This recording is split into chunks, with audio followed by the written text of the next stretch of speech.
Assalamualaikum warahmatullahi wabarakatuh. Saya atas nama Destia Ira Pratiwi dengan NIM E1B024144 dengan mata kuliah Hukum Pidana dan Kriminologi Prodi PPKN. Baik, di sini saya akan menjelaskan beberapa materi dari urgensi mata kuliah Hukum Pidana dan Kriminologi. Materi yang pertama yakni hubungan hukum pidana dan kriminologi. Hukum pidana dan kriminologi memiliki hubungan yang erat, yakni sama-sama membahas tentang kejahatan tetapi dari sisi yang berbeda. Hukum pidana bersifat normatif dengan fokus pada aturan tentang perbuatan yang dilanggar serta sanksinya. Sedangkan kriminologi bersifat empiris yang meneliti sebab, dampak, dan pencegahan kejahatan. Adapun hubungan HPK dengan pembelajaran PPKN. Hubungan hukum pidana dan kriminologi atau HPK dengan pembelajaran PPKN terletak pada upaya membentuk warga negara yang taat hukum dan berkarakter. Hukum pidana memberikan pemahaman tentang aturan dan sanksi, sedangkan kriminologi menjelaskan penyebab dan pencegahan kejahatan. Keduanya membuat PPKN lebih kontekstual karena siswa tidak hanya belajar norma, tetapi juga memahami realitas sosial dan pentingnya peran mereka dalam menciptakan masyarakat yang tertib dan adil. CP SMP mempelajari terkait dengan norma, terutama norma hukum. Norma hukum ialah norma yang berasal dari negara itu sendiri. Sedangkan CP SMA mempelajari terkait dengan sistem hukum. Sistem hukum yaitu keseluruhan dari aturan, lembaga, dan proses yang mengatur interaksi antar individu dan antar individu dengan masyarakat. Adapun hubungan HPK dengan kompetensi guru. Yang pertama yakni kompetensi profesional. Guru harus mampu menguasai materi. Yang kedua kompetensi pedagogik, yakni kemampuan dalam membentuk modul ajar yang menarik. Yang ketiga yakni kompetensi kepribadian. Kemampuan seorang guru dalam memberikan contoh yang baik kepada murid-muridnya. Yang keempat yakni kompetensi sosial, kemampuan berinteraksi dengan berbagai pihak seperti guru dan wali murid. Materi yang kedua yakni konsep dasar hukum pidana. Hukum pidana yaitu hukum yang mengatur terkait dengan perbuatan yang dianggap melanggar hukum dan sanksinya. Sedangkan kriminologi yaitu ilmu yang mempelajari kejahatan, pelaku, dan faktor-faktor kejahatan. Adapun tujuan dari konsep dasar hukum pidana yakni yang pertama keadilan, kepastian, dan kemanfaatan. Adapun fungsi dari konsep dasar hukum pidana yakni yang pertama sosial kontrol. Sosial kontrol adalah pengendalian sosial yang memastikan masyarakat berperilaku sesuai dengan norma dan nilai yang berlaku. Yang kedua yakni sosial eugenerik, yakni rekayasa atau perubahan perilaku manusia. Adapun sifat dari konsep dasar hukum pidana ini yakni bersifat publik, hubungan antara warga, negara, dan negara. Adapun jenis hukum pidana yakni yang pertama berdasarkan bentuk tertulis dan tidak tertulis. Yang kedua yakni berdasarkan isi atau substansi, materi atau formil. Yang ketiga yakni berdasarkan sumber, umum dan khusus. Yang keempat yakni berdasarkan wilayah yang berlaku, lokal, nasional, internasional. Materi yang ketiga yakni sejarah hukum pidana di Indonesia. Sejarah hukum pidana pada masa kerajaan. Pada masa kerajaan Nusantara, hukum pidana bersumber dari hukum adat yang dipengaruhi dengan agama dan norma sosial. Contohnya kitab Putara Namawa pada masa Majapahit mengatur tindak pidana seperti pencurian, pembunuhan, dan perzinaan dengan sanksi berupa denda, hukuman badan, hingga hukuman mati.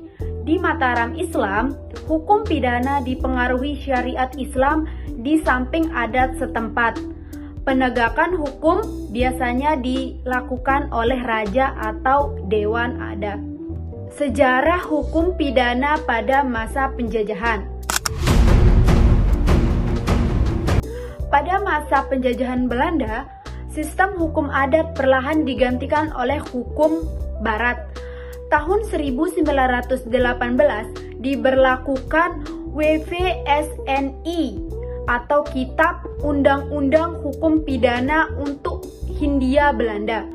KUHP ini banyak mengatur tindakan pidana dengan pola hukum pidana Eropa.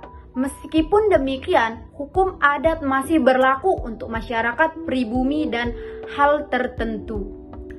Adapun sejarah hukum pidana pada pasca kemerdekaan Indonesia. Atas nama bangsa Indonesia.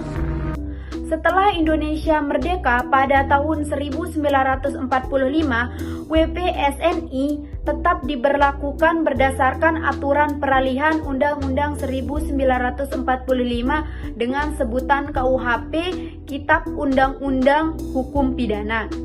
Setelah puluhan tahun, KUHP tersebut menjadi dasar hukum pidana di Indonesia dengan beberapa penyesuaian.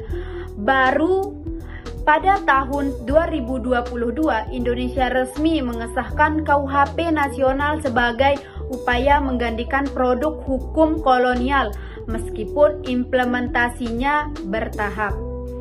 Materi yang keempat yakni asas hukum pidana, implementasinya dalam KUHP. Asas yang pertama yakni asas legalitas. Pasal 1 ayat 1 KUHP menyatakan bahwa tindakan hanya dipidana jika diatur dalam undang-undang.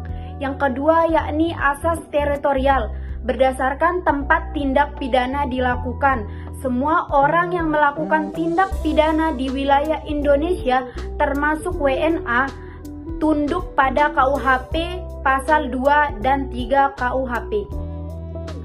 Asas yang ketiga yakni asas nasionalitas aktif.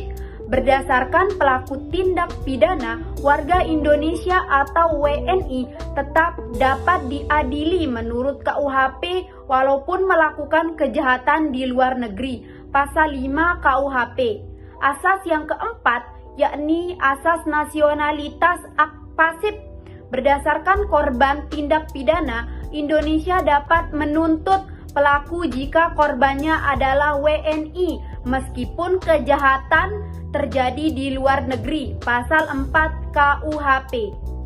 Asas yang kelima yakni asas universal, berlaku untuk kejahatan internasional yang diakui oleh dunia internasional.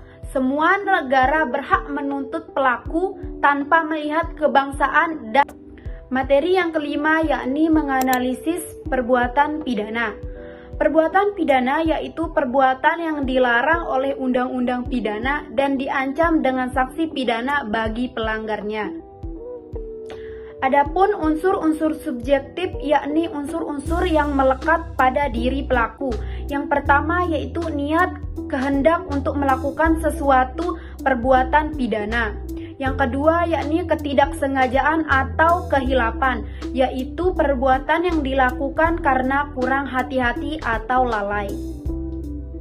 Adapun unsur-unsur objektif yakni perbuatan misalnya mengambil dalam pasal pencurian.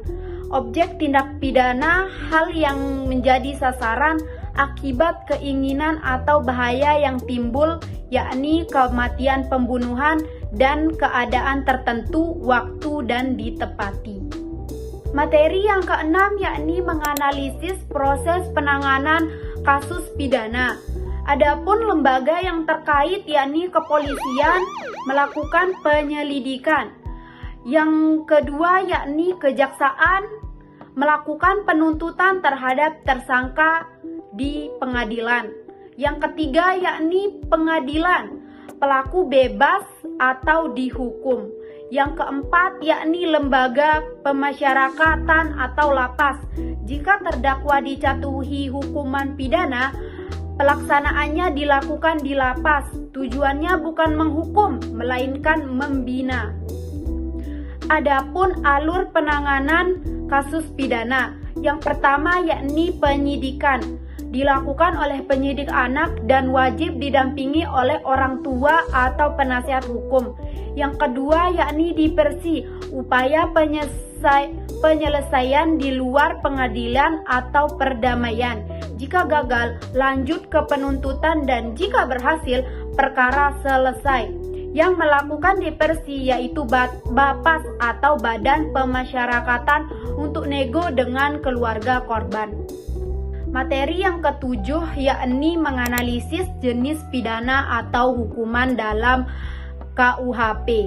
Yang pertama yakni tingkat keseriusan, kejahatan atau pelanggaran. Yang kedua yakni penuntutan, aduan atau biasa. Yang ketiga unsur kejahatan, dolus atau culpa. Yang keempat perbuatan pasif atau aktif. Yang kelima pelaku umum atau khusus. Yang keenam waktu seketika, berkesinambungan atau berkelanjutan. Yang ketujuh korban, individu atau kelompok.